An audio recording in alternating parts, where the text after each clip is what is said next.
Let's start with today's lecture. Today's lecture is on solid state. Solid status topic का घेतला गेला त्याच्याबद्दल आपण पहिले डिस्कस करू. जर नीट पाहिलं तर NCERTला सॉलिड स्टेट 11वीला आहे, जो की 5 ते 7 मार्कांसाठी विचारला जाऊ शकतो. म्हणजे त्याचं वेटेज 5 ते 7 मार्क आहे. आपला महाराष्ट्राचा जर विचार केला तर 12वीला हे टॉपिक दिला गेला आहे आणि तो 4 ते 6 मार्कांसाठी विचारला जाऊ शकतो.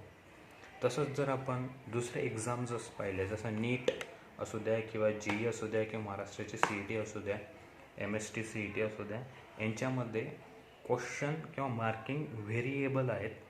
काही एक्झामला तो 8 मार्कांना तर काही एक्झाममध्ये 4 मार्कांना किंवा 6 मार्कांना असा विचारला जाऊ शकतो. पण कंपल्सरी आहे, टॉपिक कंपल्सरी म्हणून तो इम्पॉर्टंट आहे. नीटला पाहिलं तर 1-2 क्वेश्चन विचारतात, 2च्या वरती 3 क्वेश्चन विचारत नाही, 4 मार्कांसाठीच विचारतात. JEEला पाहिलं तर 2पेक्षा जास्त नाही, पण तो 8 मार्कांना विचारला जाऊ शकतो. केव्हा एकच क्वेश्चन विचारला जातो 8 मार्कांसाठी, असं येऊ शकतं. CETमध्ये जर विचार केला तर 6 मार्कांसाठी. एवढं तर झालं 11वी आणि 12वीसाठी. पण सॉलिड स्टेट हे चॅप्टर नुसतं 11वी-12वीला नाही तर पुढच्या स्टडीजसाठी, पुढच्या कोर्सेससाठी पण इम्पॉर्टंट आहे. जसं की नेट ही एक्झाम पोस्ट ग्रॅज्युएशन नंतर देतात, सेट पण पोस्ट ग्रॅज्युएशन नंतर दिली जाते, पेट PhDच्या एंट्रन्ससाठी दिली जाते. IIT JAM ही IIT सारख्या मोठ्या इन्स्टिट्यूटमध्ये PG करण्यासाठी ॲडमिशनसाठी दिली जाते. अशा ह्या एक्झाम आहेत. त्या एक्झाममध्ये पण 4 ते 8, 4 ते 12, 2 ते 12 किंवा 4 मार्कांसाठी हे सॉलिड स्टेट टॉपिक विचारला जाऊ शकतो. म्हणून हा एकंदरीत जर पाहिला, मार्किंग स्कीम जरी कमी असली पण इम्पॉर्टंट चॅप्टर आहे. म्हणून आपण ह्या चॅप्टरला आता सुरुवात करू. सर्वात पहिले आपण सॉलिड स्टेटचा एम काय हे समजून घेऊ. हा सॉलिड स्टेट चॅप्टर का शिकायचं आहे आणि ह्या चॅप्टरमध्ये कोणते कोणते एलिमेंट्स येणार आहेत, कोणते कोणते टॉपिक्स येणार आहेत याच्यावर डिस्कशन करून घेऊ. तर सॉलिड स्टेट सुरू करण्याच्या पहिले आपण एक चॅप्टर अजून एक शिकलेलो आहे. ते मस्ट बी स्टेट बोर्डमध्ये 8वीला असू द्या किंवा CBSEमध्ये 10th किंवा 9th स्टँडर्डला असू द्या. ते चॅप्टर होतं स्टेट ऑफ मॅटर, पदार्थांच्या अवस्था. ह्या चॅप्टरमध्ये आपण लिक्विड, गॅसियस आणि सॉलिड स्टेटचे कंपॅरिझन केलं होतं.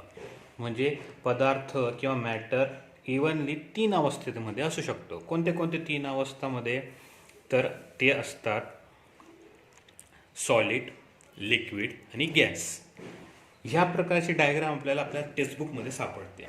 याच्यावर आपण नंतर डिस्कशन करू. पण ह्या डायग्रामवरून आपल्या लक्षात आलं असेल की आपण हा भाग पहिलेही शिकलेलो आहे, नवीन नाही आहे. याचा पुढचा भाग आपल्याला शिकायचा आहे. तर ह्या सॉलिड स्टेटमध्ये काय शिकायचं आहे? तर पार्टिकल शिकलेलो आहे आपण.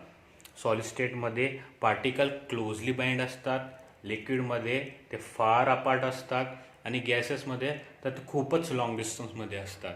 ह्या पार्टिकलची अरेंजमेंट आपल्याला सॉलिड स्टेटमध्ये करायची आहे, किंवा ते पार्टिकल कोणत्या प्रकारे पॅक आहे, त्यांच्यामध्ये ऑर्डर आहे किंवा नाही आहे. तर पॅकिंगचे किती प्रकार पडतात, क्लोज पॅकिंग, ह्या पद्धतीचा आपल्याला अभ्यास करायचा आहे. आणि सॉलिडचे किती प्रकार पडतात, त्यांचं क्लासिफिकेशन कसं होतं, हे प्रकार आपल्याला सॉलिड स्टेटमध्ये शिकायचे आहेत. पण आता मुख्यतः जर सॉलिड जर म्हटलं तर सॉलिडच्या प्रॉपर्टी कोणत्या ते आपण पाहून घेऊ. सॉलिड जर पाहिलं, कोणतीही वस्तू असू द्या सॉलिडची, त्यांच्या प्रॉपर्टी आपल्याला चेक करायच्या आहेत. सर्वात पहिले तर आपण प्रॉपर्टी जर चेक करायची म्हटले तर आपण पहिले एक सॉलिडची डायग्राम चेक करून घेऊ. सॉलिड, लिक्विड आणि गॅस याच्यापैकी आपल्याला काय पाहायचं आहे? सॉलिड पाहायचं आहे. तर सॉलिडच्या ह्या डायग्राममध्ये मला पार्टिकल अरेंज झालेले दिसत आहेत. इथं पण पार्टिकल आहे, इथं पण पार्टिकल आहे. ऑब्वियसली जर सॉलिडचे पार्टिकल जास्त असतील तर लिक्विडचे त्याच्याहून कमी असतील, गॅसेसमध्ये कमी, अजून दूर असतील. 2 पार्टिकलमधलं अंतर इथं जास्त, याच्याहून जास्त गॅसेसमध्ये, सर्वात कमी याच्यामध्ये. मग या अंतराला आपण 2 पार्टिकलमधलं जे अंतर आहे याला आपण काय म्हणून घेऊ? स्पेसिंग म्हणून घेऊ. म्हणजे दोघांमधले किती पेस आहे ते आपण चेक करून घेऊ. जर सॉलिडमध्ये पेसिंग खूपच कमी आहे, लिक्विडमध्ये पेसिंग जास्त आहे आणि गॅसेसमध्ये पेसिंग सर्वात जास्त आहे. म्हणजे हे क्लोजली पॅक आहे, पेसिंग जास्त.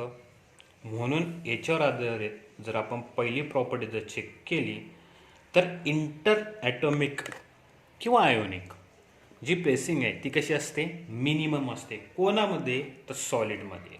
कसं काय, हे बघा. आता ह्या दोघांमधलं जे अंतर आहे, इथं अंतर नाहीच्या बरोबर आहे. इथं अंतर, दोघांमधलं अंतर आहे, काही ना काही अंतर, दोघी काही ना काही डिस्टन्स अपार्ट आहेत. इथं सर्वात जास्त ते काय असते, दूर असते. इथं पेसिंग नाही, म्हणून आपण काय म्हटलेलं आहे, पेसिंग इज मिनिमम. काय, मिनिमम आहे. याच्याच बरोबर पुढे जर आपण अजून एक प्रॉपर्टी चेक केली, ती पण इंटरमॉलिक्युलर किंवा आपण एक कॉमन नाव घेऊ, ऑटोमिक किंवा आयोनिक. याच्यापेक्षा एक कॉमन नाव म्हणजे पार्टिकल. ह्या पार्टिकलमधलं अट्रॅक्शन कसं आहे, जर याच्यामध्ये पेसिंग जास्त आहे तर अट्रॅक्शन कमी असेल. अट्रॅक्शन कमी आहे मित्रांनो, म्हणून तर ते दूर आहे. इथं अट्रॅक्शन थोडं जास्त आहे म्हणून ते अजून अगदी जवळ आलेले. इथं अट्रॅक्शन खूप जास्त असेल म्हणून पेसिंग काय असेल, कमी असेल. म्हणून आपल्याला पुढचा पॉईंट चेक करायचा आहे, inter particular force of attraction कसं असतो, मॅक्झिमम. एक मिनिमम, पेसिंग काय आहे मिनिमम, अट्रॅक्शन कसं आहे मॅक्झिमम. ओके. तर पुढचा अजून पॉईंट आपण डिस्कस करू. पुढचा पॉईंट आहे कंप्रेसिबिलिटी इज लो. आता कंप्रेसिबिलिटी म्हणजे काय ते आपण चेक करू. ओके. आता मला सपोज एक गृहीत धरा, या दोघांमध्ये काय अंतर आहे. जर मी इथं दोघांना प्रेस केलं, ह्या पार्टिकलला आणि ह्या पार्टिकलला दोघी साईडने मी काय केलं, प्रेस केलं. इकडनंही मी काय केलं आहे, त्याला प्रेस करतोय आणि ह्या साईडने प्रेस करतोय. तो इझिली प्रेस केला जाऊ शकतो कारण की त्याच्यामध्ये पेस आहे. याच्यापेक्षा कमी प्रेस कोणता होईल, हा कमी प्रेस होईल कारण की पेसिंग कमी आहे. याच्यापेक्षा पेसिंग याच्यामध्ये कमी, म्हणजे हा प्रेस करता येईल का, नाही, हा आपल्याला प्रेस करता येणार नाही. कारण की हा जर प्रेस करायला गेलो, हा पार्टिकल पहिलेपासूनच याला काय क्लोजली बाइंड आहे, हा पण काय क्लोजली बाइंड आहे. म्हणून हे पुढचा पार्टिकल पुढे सरकू शकणार नाही, म्हणजे हा कॉम्प्रेस होणार नाही. हा कॉम्प्रेस होतोय म्हणजे याची कंप्रेसिबिलिटी हाय आहे, याची कंप्रेसिबिलिटी मॉडरेट आहे, याची कंप्रेसिबिलिटी लो आहे कारण की याला आपण प्रेस करू शकत नाही. कसं काय, जर मी कोणताही सॉलिड, जर हा स्केच पेन पकडला, हा पण एक सॉलिड आहे, याला जर मी प्रेस केला तर तो प्रेस केला जाऊ शकत नाही कारण की तो काय सॉलिड आहे. पण याच्या जागी जर मी हवेने भरलेला जर फुगा प्रेस केला, तो प्रेस केला जाऊ शकतो कारण की हवा काय गॅसेस स्टेट आहे. जर लिक्विड जर पाहिलं, लिक्विड जर एखादा स्विमर पाहिला, पोहणारा व्यक्ती जर पाहिला, जर तो त्याचा पुढचा हात खाली पाण्यामध्ये प्रेस करू शकतो तरच तो तरंगू शकतो. एकाच वेळेस काय करतो, त्याचा हात आणि पाय पाण्यावर प्रेस करतो म्हणून तो पुढे जाऊ शकतो. म्हणून कंप्रेसिबिलिटी हे कॅरेक्टर सर्वात जास्त गॅसेसमध्ये असतं, त्याच्यानंतर लिक्विडमध्ये असतं, सॉलिडमध्ये सर्वात कमी असतं. म्हणून आपण थर्ड पॉईंट काय डिस्कस केलेलं आहे, कंप्रेसिबिलिटी इज लो. पुढचा पॉईंट कोणी सांगू शकतं, पुढचा पॉईंट ऑब्वियसली काय असेल, मेल्टिंग पॉईंट, डेन्सिटी आणि रिजिडिटी. रिजिडिटी म्हणजे काय, त्याचे टणकपणा किंवा त्याला शेप आहे का. हा सॉलिड, सर्व सॉलिड कसे असतात, त्यांना शेप असतात. शेप आला की म्हणजे तो काय असेल, एक रिजिड पदार्थ असेल. आणि मित्रांनो एक लक्षात घ्या, जर आपल्याला सॉलिड स्टेटची जर डेफिनेशन विचारली तर 3 वस्तू यायला पाहिजे, त्यांच्यामध्ये हे 3 पॉईंट यायला पाहिजे. कोणते कोणते 3 point, the solid substance have higher rigidity, melting पॉईंटच्या बद्दल जर म्हटलं तर हाय मेल्टिंग पॉईंट, आणि डेन्सिटीच्या बद्दल जर म्हटलं तर हाय डेन्सिटी. हे 3 गोष्टी आल्यावरच त्याची डेफिनेशन परफेक्ट होते. डेफिनेशन तुम्ही कसेही लिहा, उलटी सुलटी लिहा, पण हे 3 शब्द त्याच्यामध्ये आले पाहिजे. कोणते 3 शब्द, rigidity is high, density is high आणि मेल्टिंग पॉईंट इज हाय. हे झालं डेफिनेशन. म्हणून मी याला वेगळ्या पेननी मार्क केले, रेड पेननी मार्क केलेले. आपल्याला हे शेवटचे 2 पॉईंट डेफिनेशनसाठी घ्यायचे. रिजिडिटी इज हाय, डेन्सिटी आणि melting point is hi.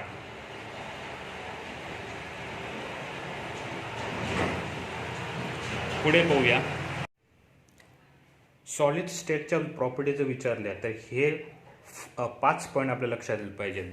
Intermolecular pacing कशी असते मिनिमम, आपण त्याला डायग्राम वाईज चेक करून घेऊया. इथं पेसिंग आपल्याला दिसत नाही म्हणून आपण सॉलिड स्टेटमधली पेसिंग कशी असते मिनिमम असते. त्याच्यानंतर inter particular forces of attraction, सर्वात जास्त अट्रॅक्शन कोणामध्ये असेल तर सॉलिड स्टेटमध्ये. इथं अट्रॅक्शन नाही आहे म्हणून पेसिंग जास्त आहे. इथं अट्रॅक्शन थोडं जास्त आहे म्हणून पेसिंग कमी झालेली. इथं अट्रॅक्शन मॅक्झिमम असेल म्हणून पेसिंग मिनिमम असेल. कॉम्प्रेसिबिलिटीचा पुढचा पॉईंट लक्षात राहू द्या. कॉम्प्रेसिबिलिटी याच्यामध्ये हाय, याच्यामध्ये मॉडरेट, याच्यामध्ये सर्वात कमी. कॉम्प्रेसिबिलिटी म्हणजे काय, आपलं 2 पार्टिकल प्रेस करू शकतो का आपण, तेवढंच चेक करायचं आहे. रिजिडिटी ऑलवेज हाय असते. डेन्सिटी आणि मेल्टिंग पॉईंट पण कसे असतं, हाय असते. तर पुढे जाऊया आपण. सॉलिड पदार्थाचे किती पार्ट्स पडतात किंवा किती टाईप्स पडतात ते आपण चेक करूया. मित्रांनो, आपण डेली यूजमध्ये 2 प्रकारचे सॉलिड पाहतो. कोणते कोणते, एक्झाम्पल घ्या.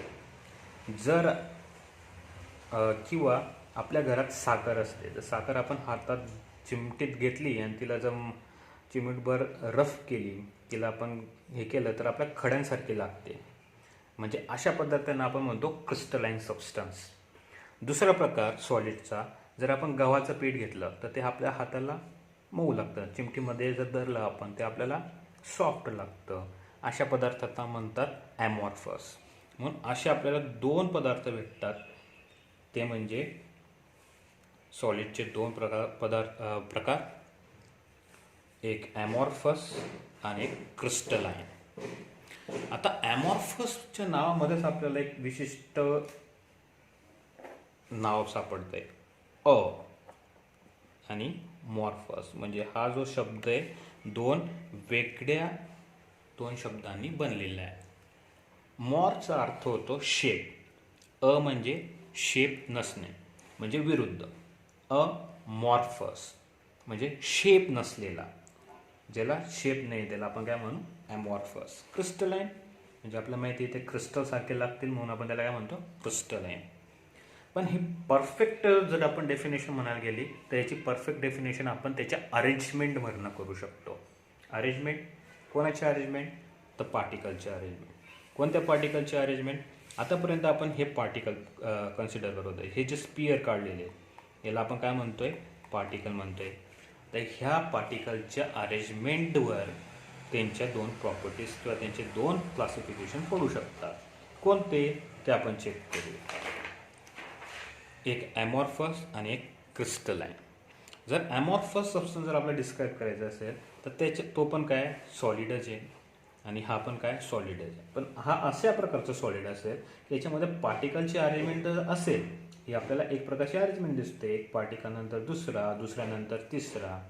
इथं पण आपल्याला एक पार्टिकल नंतर दुसरा, तिसरा, चौथा असं. पण ही अरेंजमेंट शॉर्ट आहे. शॉर्ट म्हणजे एक सर्टन डिस्टन्सपर्यंत आहे. ह्या डिस्टन्सपर्यंत आल्यानंतर इथं आपल्याला गॅप दिसतोय, म्हणजे पुढे रेंज कंप्लीट नव्हते, इनकम्प्लीट आहे. इथं पण एक शॉर्ट रेंज भेटते, इकडे पण आहे, परत गॅप आहे, परत शॉर्ट रेंज अरेंजमेंट. इथं अरेंजमेंट नाही आहे. इथं अरेंजमेंट आहे पण ती पण शॉर्ट रेंज आहे. इथं परत पार्टिकल गायब आहे. इथंही तसं, इथं पार्टिकल्स आहेत, इथं नाही, इथं आहेत. म्हणजे कुठे कुठे पार्टिकल्स नाही आहेत म्हणून जी अरेंजमेंट आहे ती शॉर्ट डिस्टन्स होते. पण क्रिस्टलाइनमध्ये तसं नाही. तर क्रिस्टलाइन प्रकारमध्ये जर आपण चेक केलं तर एक आपल्याला लॉंग रेंज, ह्या टोकापासून तर ह्या टोकापर्यंत पूर्ण अरेंजमेंट असलेले पार्टिकल्स आपल्याला सापडतात. यावरून आपल्याला लक्षात येतं की ॲमॉर्फसमध्ये शॉर्ट रेंज आहे तर क्रिस्टलाइनमध्ये लॉंग रेंज आहे. जे शॉर्ट रेंजचे सॉलिड असतील त्याला आपण ॲमॉर्फस म्हणणार आहे. जर लॉंग रेंजचे सॉलिड असेल त्याला आपण क्रिस्टलाइन म्हणणार आहे. त्याच्यावरनं मी एक मार्कआउट केलेलं आहे, तेही तुम्ही पाहून घ्या. जर ॲमॉर्फस पाहिलं तर particle without a particle form, म्हणजे त्याला फॉर्म नाही आहे, कोणतंही त्याला शेप नाही आहे, म्हणून आपण म्हटलं आहे विदाऊट पर्टिक्युलर फॉर्म, ज्याच्यामध्ये रेंज कशी असेल, शॉर्ट रेंज ऑर्डर असेल. क्रिस्टलाईनमध्ये कशी असेल, लॉंग रेंज ऑर्डर असते. याच्यामध्ये आपल्याला कसं दिसतंय, लॉंग रेंज दिसते, याच्यामध्ये काय दिसतं आपल्याला, शॉर्ट रेंज दिसते. इथपर्यंतच रेंज वर्कआउट होते, नंतर रेंज नाही. जर एक्झाम्पल द्यायचं म्हटलं तर स्टँडर्ड एक्झाम्पल आपल्याला गृहीत असतं. म्हणजे केव्हा केव्हा काय होतं, एखाद्या परीक्षेमध्ये जर आपण एखादं एक्झाम्पल बेटर पद्धतीने लिहिलं, सांगितलं, तर त्याच्यावरनं आपल्याला ह्या मुलाला ती कन्सेप्ट क्लिअर आहे बो असं त्या पेपर चेकरला समजतं. म्हणून एक स्टँडर्ड एक्झाम्पल आपण घेऊया ॲमॉर्फससाठी. ॲमॉर्फस आपल्या माहिती, मी तुम्हाला सांगितलं गव्हाचं पीठ किंवा पावडर, कोणतीही सॉफ्ट पावडर, हे काय असते, ॲमॉर्फस असतील.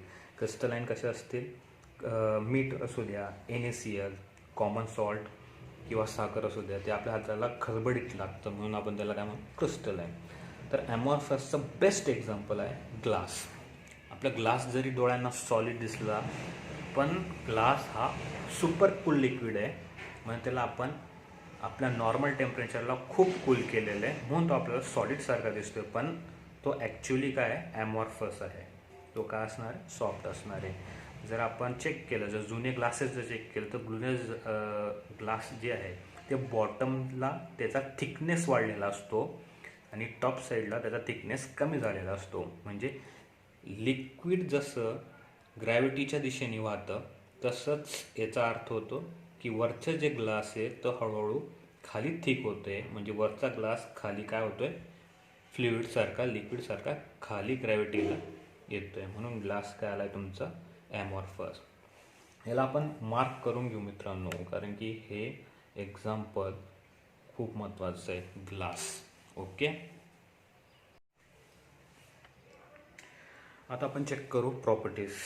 जे आपण दोन प्रकार पाहिले आहेत सॉलिडचे, क्रिस्टलाईन सॉलिड आणि ॲमॉर्फस सॉलिड, यांच्यामध्ये नेमके डिफरन्सेस काय, दोघांच्या प्रॉपर्टीज काय, ज्या प्रॉपर्टीज आपण अभ्यासून त्यांना ओळखू शकतो की हे क्रिस्टलाईन सबस्टन्स आहे आणि हे ॲमॉर्फस सबस्टन्स आहे, अशा प्रॉपर्टी आपण चेक करू. तर प्रॉपर्टी कोणत्या कोणत्या आहेत ते पहिले आपण पाहू. तर प्रॉपर्टी आहेत सर्वात पहिले अरेंजमेंट, त्याच्यानंतर दुसरे melting point, enthalpy of fusion, compressibility, cutting with sharp tool. हे कशा अभ्यासायच्या ते आपण नंतर चेक करू. जशा जशा प्रॉपर्टी येईल तसं तसं आपण चेक करत जाऊ. सर्वात पहिली जी प्रॉपर्टी आहे ती अरेंजमेंट. तर अरेंजमेंट कशी आहे दोघांमध्ये ते आपण पहिले डिस्कस करून घेऊ. जर आपण क्रिस्टलाईन सबस्टन्सचा जर विचार केला, तर क्रिस्टलाईन सबस्टन्समध्ये जे पार्टिकल येत आहेत, फर्स्ट पार्टिकल, पहिल्या पार्टिकलच्या नंतर लगेच दुसरा, लगेच तिसरा, लगेच चौथा, कंटिन्युअसली अरेंजमेंट आहे. म्हणजे आपण याला म्हणू शकतो की लॉंग रेंज अरेंजमेंट आहे. पण याच्या उलटं ॲमॉर्फसमध्ये जर आपण विचार केला, काय एका पार्टिकल नंतर दुसरा येतोय, दुसऱ्यानंतर तिसरा येतोय, पण कुठेतरी गॅप राहून जातोय. म्हणजे कंटिन्युअस पार्टिकल नाही आहेत, तर कुठेतरी काय शॉर्ट अरेंजमेंट. ही एक शॉर्ट अरेंजमेंट आहे, ही एक शॉर्ट अरेंजमेंट आहे. परत जर खालची लेअर पाहिली तर पार्टिकल नंतर परत गॅप आहे, परत 3 पार्टिकल सलग येत आहेत, त्याच्यानंतर परत गॅप आहे. म्हणजे अशा शॉर्ट रेंजच्या अरेंजमेंट ॲमॉर्फसमध्ये असतील. जर आपल्याला एखादा पदार्थ दिला त्याच्यामध्ये लॉंग रेंज अरेंजमेंट असेल तर आपण डायरेक्टली त्याला क्रिस्टलाईनमध्ये टाकू. एखादा असा पदार्थ दिला गेला की ज्याच्यामध्ये अरेंजमेंट नाही आहे किंवा शॉर्ट अरेंजमेंट आहे, त्याला आपण ॲमॉर्फसमध्ये टाकू. म्हणून अरेंजमेंट पहिली प्रॉपर्टी जी चेक केली आपण ती होती अरेंजमेंट. अरेंजमेंट जर म्हटलं तर क्रिस्टलाईनमध्ये लॉंग रेंज अरेंजमेंट किंवा लॉंग रेंज ऑर्डर आपण म्हणू शकतो. ॲमॉर्फसमध्ये शॉर्ट रेंज ऑर्डर असते. त्याच्या पुढे जर पाहिलं आपण तर मेल्टिंग पॉईंट आहे, हा एक येतो आहे. आता मेल्टिंग पॉईंट तुम्ही मला सांगू शकतात, कसं सांगू शकता? सपोज मी ह्या फेसला हीट देईल, खालच्या फेसला हीट देईल. आता हे पार्टिकलमध्ये पेसिंग नाही आहे, पेसिंग कमी आहे किंवा सारख्या प्रमाणात ते काय बाइंड आहे. मग दिलेली हीट काय करेल, ते दोन जे एलिमेंट्स आहे, काय दोन जे एलिमेंट्स असतील, सपोज मी हा एक पार्टिकल घेतला आणि हा एक पार्टिकल घेतला, असे दोन पार्टिकल आहे, त्यांना मी हीट देतोय, ते सारख्या फोर्स ऑफ अट्रॅक्शन बाइंड आहे, त्यांना हीट दिल्यामुळे फोर्स ऑफ अट्रॅक्शन काय होईल, वीक होईल आणि दोघी पार्टिकल काय होतील, सेपरेट व्हायला सुरुवात होतील. जसं की एक एच पेन सेपरेट झालेलं आहे. तर त्याचप्रमाणे जर मी ह्या एरियाला जर हिट दिला तर हा पार्टिकल हळूहळू काय होईल, सेपरेट होईल. ते असे सेपरेट होतील की एक अशी कंडिशन येईल की ते लिक्विडच्या पार्टिकलसारखे दूर होतील. मग जेव्हा पार्टिकल लिक्विड सारखी पेसिंग तयार करतील तेव्हा ते सॉलिड टू लिक्विड कन्वर्ट होतील. ओके, हे झालं आपलं मेल्टिंग प्रॉपर्टीची कन्सेप्टबद्दल. आता दोघांच्या मेल्टिंग प्रॉपर्टीमध्ये काय पाहायचं आपल्याला ते पाहू आपण. जर मी इथं हीट दिली, ओके, तर हीट देताना तर हे सेपरेट होतील. सर्व पार्टिकल्समध्ये सारखं फोर्स ऑफ अट्रॅक्शन आहे. या साईडला ह्या दोन पार्टिकलमध्ये पण फोर्स ऑफ अट्रॅक्शन सारखं आहे, या साईडला पण फोर्स ऑफ अट्रॅक्शन सारखं आहे आणि ह्या साईडला पण फोर्स ऑफ अट्रॅक्शन सारखं आहे. मग तुम्ही हीट इकडनं द्या, कुठूनही द्या, क्रिस्टलाईनमध्ये, तर मेल्टिंग पॉईंट सारखाच भेटणार आहे, म्हणजे मेल्टिंग पॉईंट शार्प भेटणार आहे. जेव्हा मेल्टिंग पॉईंट हा असा विचार येतो आपल्या डोक्यामध्ये तर आपण काय म्हणतो की क्रिस्टलाईनचा मे बी हाय असेल किंवा लो असेल, किंवा याचा हाय असेल किंवा लो असेल, आपल्याला माहीत नाही काय आहे. पण ह्या मेल्टिंग पॉईंटच्या मुद्द्यामध्ये आपल्याला कोणाचा मेल्टिंग पॉईंट हाय आणि कोणाचा लो हे डिस्क्राईब नाही करायचं. आपल्याला हे डिस्क्राईब करायचं आहे, जर हीट जर दिली गेली तर दोन पार्टिकल सेपरेट होतील. मग ती हीट इकडून द्या, वरून द्या, किंवा कोणत्याही फेजनी तुम्ही त्या सबस्टन्सला हीट द्या, त्याचा मेल्टिंग पॉईंट शार्प असेल. कसं असेल, शार्प असेल. म्हणजे जर एखादा पदार्थ जर मी पाहिला किंवा एखादा सॉलिड वस्तू जर पाहिला तर त्याची तर 70ला जर मेल्ट होत असेल तर त्याचा मेल्टिंग पॉईंट 70च असेल. 69 हा त्याचा मेल्टिंग पॉईंट नसेल, किंवा 71 हा सुद्धा त्याचा मेल्टिंग पॉईंट नसेल. त्याचा मेल्टिंग पॉईंट काय असेल, 70 डिग्री सेल्सिअस, म्हणजे शार्प असेल. त्याच्या उलट जर आपण ॲमॉर्फसचा विचार केला तर ॲमॉर्फसमध्ये जर पाहिलं ह्या फेसमध्ये ह्या दोन मॉलिक्युलचं फोर्स ऑफ अट्रॅक्शन चांगलं आहे, पण ह्या दोन पार्टिकलचं फोर्स ऑफ अट्रॅक्शन वीक आहे. म्हणजे हीट जर इथं दिली तर इथं वेगळ्या प्रकारची हीट लागेल, म्हणजे इथं फोर्स ऑफ अट्रॅक्शन जास्त असल्यामुळे हीट जास्त लागेल. इथं फोर्स ऑफ अट्रॅक्शन कमी म्हणून हीट कमी लागणार आहे. परत ह्या फेसला जर हीट दिला किंवा ह्या फेसला, इथं फोर्स ऑफ अट्रॅक्शन नाही आहे, म्हणजे कमी आहे, म्हणून हीट कमी लागेल. पण इथं फोर्स ऑफ अट्रॅक्शन परत काय जास्त आहे. म्हणजे ॲमॉर्फस सबस्टन्समध्ये एका भागाला हाय एनर्जी लागते, हीट एनर्जी जास्त लागते, तर दुसऱ्या भागाला कमी लागते. म्हणून आपल्याला इथं रेंज भेटते. शार्प मेल्टिंग पॉईंट नाही भेटत, काय भेटते, रेंज भेटते. म्हणजे तो जर 70ला मेल्ट होण्याचा स्टार्ट होईल तर तो 70वरनं 71पर्यंत पण मेल्ट होत राहील. त्याच्यानंतर तो साधारणतः 78पर्यंत पण मेल्ट होईल. मग कंप्लीट मेल्ट होण्यासाठी त्याला 70 to 78 एक रेंज लागते. या रेंजच्या दरम्यान तो मेल्ट होईल. ह्या क्रिस्टलाईन सबस्टन्स सारखा तो डायरेक्टली 70ला मेल्ट नाही होणार. तो कशामध्ये मेल्ट होत जाईल, 70पासून त्याची मेल्टिंग सुरू होईल तर 78पर्यंत. आपल्याला 70 ते 78 इन बिटवीन रेंज भेटली, मग हा ओव्हर द रेंज भेटतो. जर तुम्ही साधारणतः एखादा वस्तू जर पाहिलं किंवा बर्फाचा गोळा पाहिला तर त्याच्यामध्ये काही एअर गॅप्स असतात. मग काही एअर गॅप्समुळे तो काही पोर्शन मेल्ट होतो, पण बाकीचा आईस ॲज इट इज तसा राहतो. हळूहळू जर आपण हीट वाढवली तो हळूहळू काय होईल, मेल्ट होईल, पण बाकीचा आईस ॲज इट इज तसा होईल. म्हणजे सॉलिडचं प्रमाण कमी होईल, लिक्विड वाढेल, पण फायनली जर आपण आणखीन जास्त हीट दिली तर संपूर्ण लिक्विड होऊन जाईल, सॉलिड तिथं राहणार नाही. असं हे ॲमॉर्फस, म्हणजे हा रेंज दाखवतो, तर क्रिस्टलाईन सबस्टन्स हा शार्प पॉईंट देतो. म्हणून मी ते लिहिलेलं आहे, मेल्ट क्रिस्टलाईनमध्ये मेल्ट ॲट डेफिनेट टेम्परेचर, आणि हा काय होतो, मेल्ट ओव्हर रेंज, म्हणजे 70 ते 78च्या दरम्यान, over the range of temperature. कोण, ॲमॉर्फस. आता पुढचा पॉईंट जो आपण enthalpy of fusion. Enthalpy of fusion म्हणजे काय ते पहिलं आपण पाहून घेऊ. साधारणतः एकदम सामान्य सांगण्याचा प्रयत्न करतो मी. जर आपण एखादा मोल सबस्टन्स घेतला, एक मोल म्हणजे काय, समजा की मी 1 ग्रॅम सबस्टन्स घेतला. समजण्यासाठी ग्रॅम आपण वापरू. मोल वेगळं, ग्रॅम वेगळं. त्या पूर्ण 1 ग्रॅम वस्तूला मेल्ट होण्यासाठी किती हीट द्यावे लागेल, किती अमाऊंट ऑफ हीट द्यावे लागेल, त्याला म्हणतात enthalpy of fusion. Enthalpy of fusion आणि मेल्टिंग पॉईंट सारखे. आता आपण एक मोल जर क्रिस्टलाइन सबस्टन्स घेतला, त्याला किती हीट द्यावी लागेल, एकाच प्रकारची म्हणजे एक शार्प हीट द्यावी लागेल, ती म्हणजे 70.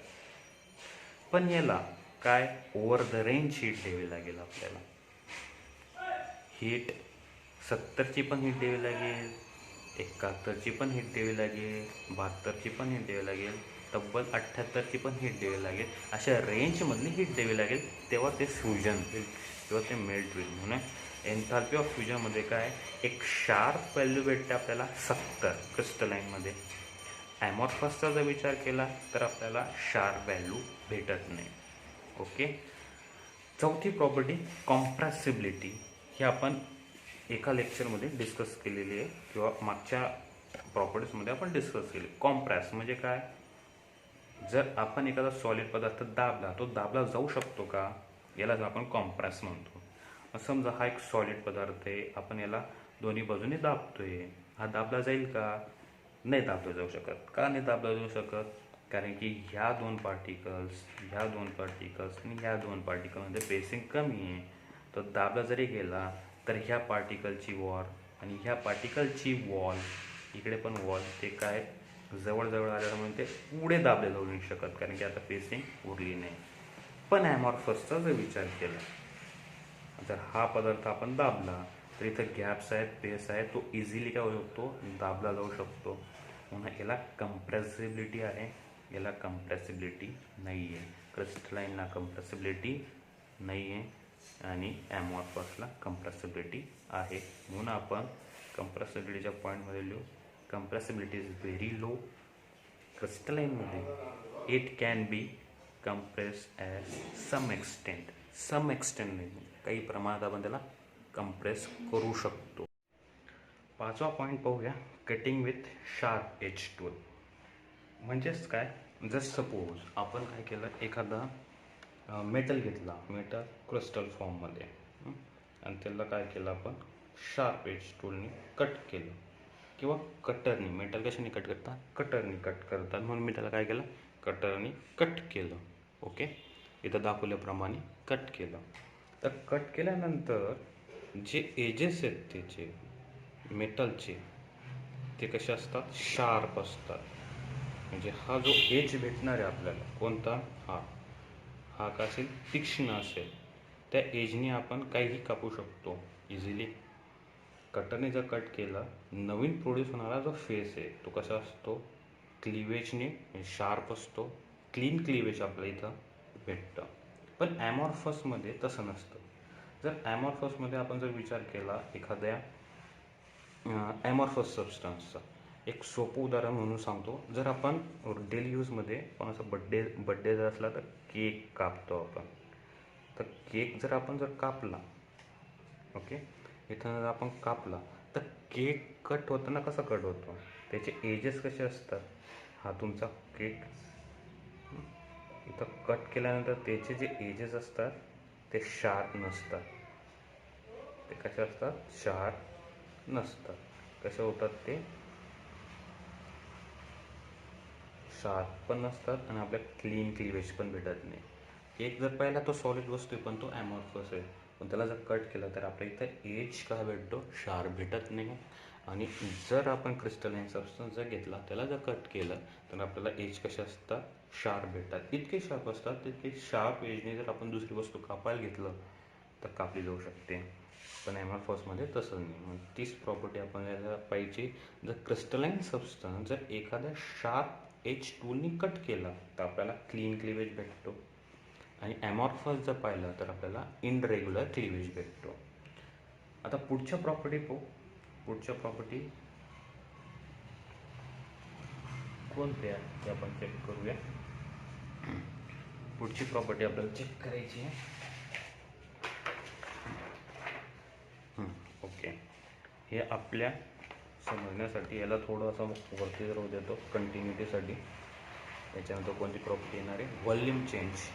व्हॉल्यूम चेंज जर पाहिली मित्रांनो तर व्हॉल्यूम चेंज ही प्रॉपर्टीसुद्धा मेल्टिंग पॉईंटशी म्हणजे जास्त संबंधित आहे. मेल्टिंग पॉईंटकडे परत जाऊया आपण. तर मेल्ट जर केलं आपण, त्याच्यासाठी आपण डायग्राम पाहूया. जर हा भाग क्रिस्टलाइन सबस्टन्सचा हा एरिया जर आपण मेल्ट केला, हीट दिली, मेल्ट केला,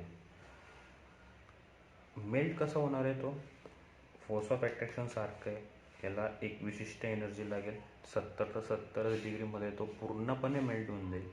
त्याला 69 डिग्री जरी आली, 69 एवढी हीट जरी दिली तरी तो मेल्ट होणार नाही. 71 दिली तर डायरेक्ट तो काय होऊन जाणार आहे, जास्तच मेल्ट, म्हणजे जास्तच गॅसेस फॉर्ममध्ये पण जाण्याची शक्यता असतं. पण ॲक्च्युअल त्याची स्टार्टिंग काय होतं आहे 70 डिग्रीला पूर्णपणे मेल्ट होणार आहे. मग एक शार्प टेम्परेचरला तो काय होणार आहे, मेल्ट होणार आहे. जर टेम्परेचर 69 असेल तर मेल्ट होणार नाही. पण शार्प टेम्परेचर जर आलं 70 जर आलं तर सडनली त्याचं व्हॉल्यूम क्रिएट होऊन जाणार आहे.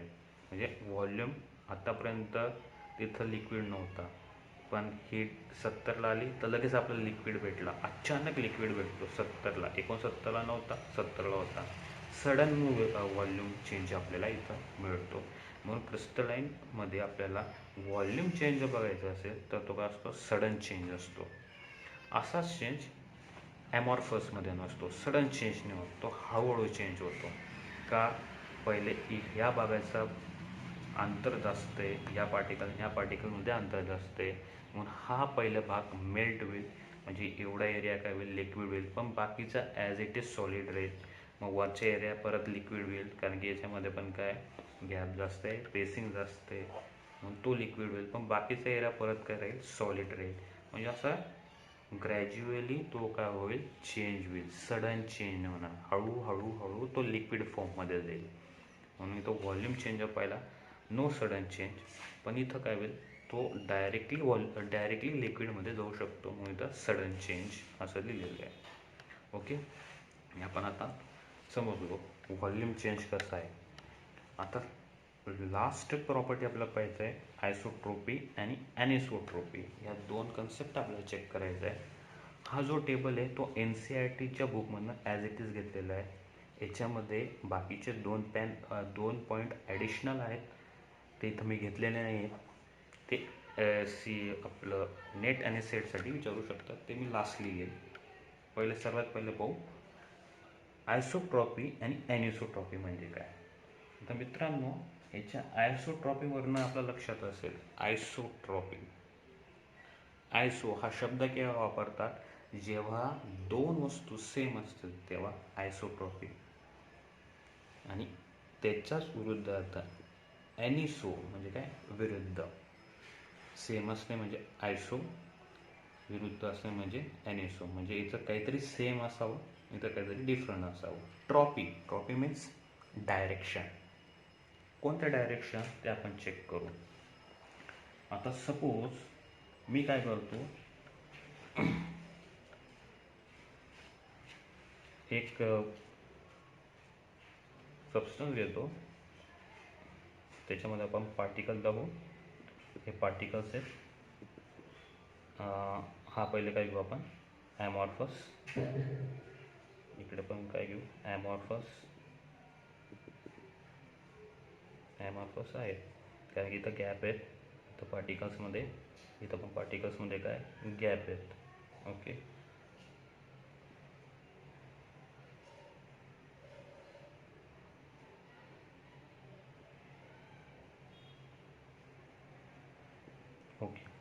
आता नंबर्स ऑफ पार्टिकल्स जर पाहिले ह्या रेंजमध्ये तर किती येत आहेत, 3.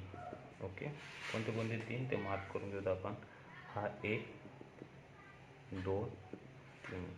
याच्यामध्ये जर पाहिलं तर नंबर्स ऑफ पार्टिकल्स किती येत आहेत, परत 3, हा 1, 2, 3. असं जर पाहिलं आपण, नंबर्स ऑफ पार्टिकल्स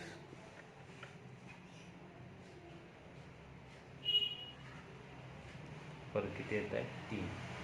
म्हणजे याच्या कोणत्याही डायरेक्शनला तुम्ही कोणतीही प्रॉपर्टी चेक केली, नंबर्स ऑफ पार्टिकल्सच्या ऐवजी दुसरी कोणती property, physical property, electric conductance जर पाहिलं किंवा रिफ्लेक्टिव्ह इंडेक्स जर पाहिलं, ह्या प्रॉपर्टी सेम असेल. या डायरेक्शनला जी इलेक्ट्रिक कंडक्टन्स असेल, समजा जर आपण रिफ्लेक्टिव्ह इंडेक्स जर पाहिला तर काही अमाऊंटमध्ये असेल किंवा ती 70 असेल तर इथून पण 70च एवढी होईल, इथून पण 70, इथून पण 70. म्हणजे सेम अमाऊंट व्हॅल्यू आपल्याला कोणत्याही डायरेक्शनमध्ये आपल्याला पाहायला मिळू शकते. जर एखादी व्हॅल्यू जर सेम असेल, या डायरेक्शनला पण, या डायरेक्शनला पण, या डायरेक्शनला सेम आहे, म्हणून आपण त्याला आयसो म्हटलेलं आहे आणि डायरेक्शनसाठी ट्रॉपी शब्द वापरलेला आहे. मग असा आयसोट्रॉपी कॅरेक्टर कोणाचं असतं? ॲमॉर्फसचं असतं. तसंच जर आपण पाहिलं, क्रिस्टलाइन सबस्टन्स हे आयसोट्रॉपी दाखवू शकत नाही, ते ॲनिसोट्रॉपी दाखवतात. का? जर मी परत जर पार्टिकल्स काढले, ओके, इथं नंबर्स ऑफ मोलमध्ये जरी आपण विचार करू किंवा दुसरी एखादी प्रॉपर्टी, इलेक्ट्रिक कंडक्टन्स म्हणा, रिफ्लेक्टिव्ह इंडेक्स म्हणा, कोणतीही प्रॉपर्टी असू द्या, ती जर आपण चेक केली तर डायरेक्शन जसे आपण चेंज करू त्या डायरेक्शनला ती चेंज होऊन जाणार आहे. सपोज ही डायरेक्शन केली, नंबर्स ऑफ पार्टिकल आपण जर पाहिलं, इथं नंबर्स ऑफ पार्टिकल किती आहेत? 4 आहेत. कोणत्या 4 आहेत ते आपण पाहू. हा एक पार्टिकल येतो आहे, हा दुसरा पार्टिकल येतो आहे, तिसरा, चौथा. इथं खाली जर चेक केलं तर 4च आहेत, म्हणजे डायरेक्शन सेम आहेत. पण इथं जर चेक केलं इथं पण 4 आहेत, म्हणजे इथं पण सेमच आहे. पण इथं 1, 2, 3, 4 इथं पण सेम येत आहेत. Okay, numbers of particle same येत आहेत. नाही, सेम नाही. जर आपण ही डायरेक्शन चेक केली तर इथं 2च पार्टिकल येत आहेत. ही डायरेक्शन चेक केली इथं पार्टिकल्स पण सेम येत आहेत. पण आता आपण काय करू? लेंथ चेक करू. ही जर लेंथ आपण चेक केली, याला मी ए म्हणून घेतो, याला पण मी ए म्हणून घेतो, पण ही लेंथ कशी असेल? वेगळी असेल. का वेगळी असेल ते आपण चेक करू. ही लेंथ आपण ए म्हटली, ही पण आपण ए म्हटली, ही वरची पण ए, पण ह्या दोघांमधली लेंथ जी ती ए नाही आहे. का? इथं आपल्या काय तयार झालेलं आहे? राईट अँगल ट्रेंगल झालेला आहे. म्हणजे हा काय झाला तुमचा ए स्क्वेअर अंडररूट ए झाला. ओके, म्हणजे लेंथ वाढलेली, म्हणजे एक विशिष्ट व्हॅल्यू आपल्याला भेटत नाही. याच्यामध्ये ए प्लस ए असं भेटेल, इथं पण ए प्लस ए, म्हणजे लेंथ डिफरंट भेटली. इथं अंडररूट म्हणजे काहीतरी व्हॅल्यू चेंज भेटली. म्हणजे जर इलेक्ट्रिक कंडक्टन्स ह्या एरियाला जर सेम असेल तर ह्या एरियाला सेमच असेल असं आपण सांगू शकत नाही. ह्या एरियाला पण सेमच असेल. इथं मे बी 70 असेल, इथं 69 असेल, इथं 71 असेल, असं व्हेरिएबल असू शकतं, म्हणजे डिफरन्स असू शकतं. म्हणून आपण त्याला काय म्हणतो? ॲनिसोट्रॉपी. ओके, ॲनिसोट्रॉपी परत एकदा मी तुम्हाला एक्सप्लेन करतो. जर आपल्या वरच्या याच्यामध्ये नंबर्स ऑफ पार्टिकल जर कन्सिडर केले तर 4 येत आहेत. ओके, असेही 4 येत आहेत, पण ह्या डायरेक्शनला 4 येत नाही. 1, 2 ते कुठे टच नव्हते. ही सगळे जर पहिले फक्त 2च पार्टिकल येत आहेत. किंवा मी हे जर पाहिली, असं जर पाहिलं तर 1, 2 इथं 4 येत आहेत, पण इकडे 4 येत नाही. इथं 2च येत आहेत, इथं 4च येत आहेत. या डायरेक्शनमध्ये गेलं तर 4च येत आहेत. किंवा अशी डायरेक्शन जर आपण केली तर फक्त 3च येत आहेत. असं नंबर्स ऑफ पार्टिकल्स पण काय व्हेरिएशन होतं आहे, म्हणून त्याला आपण काय म्हणू? ॲनिसोट्रॉपी. थँक्यू मित्रांनो.